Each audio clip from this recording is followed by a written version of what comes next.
President Joe Biden tours Texas after brutal winter weather across the South over Valentine's Day weekend. Millions of residents lost heat and running water, and at least 40 people died, including an 11-year-old boy. Meantime, military retaliation as President Biden approves a deadly U.S. airstrike overseas. White House correspondent Owen Jensen reports. Owen. Tracy, good evening to you. Today, President Joe Biden was told by emergency officials in Harris County, Texas, home to some 5 million people, that many of them are still boiling their water and dealing with broken water pipes.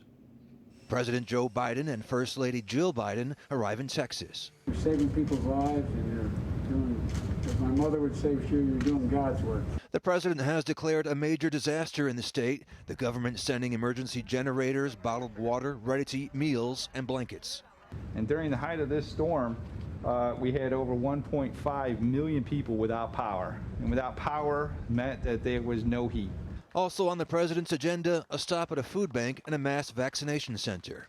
Meanwhile, half a world away in Syria, a deadly U.S. airstrike authorized by President Biden, targeting facilities near the Iraqi border used by Iranian-backed militia groups, killing one fighter and wounding several others. Defense Secretary Lloyd Austin telling reporters, "We're confident in the target that we went after. We know what we hit." The Pentagon is calling it retaliation for a rocket attack in Iraq that killed one civilian contractor and wounded a U.S. service member. Добрый день. Мы провели.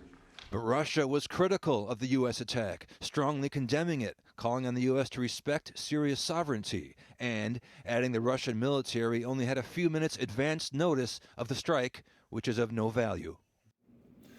Also today, the White House press secretary, Jen Psaki, was asked about the U.S. airstrike in Syria, and she said it was done to defend U.S. personnel, deter future attacks, and called it necessary, proportionate, and legal.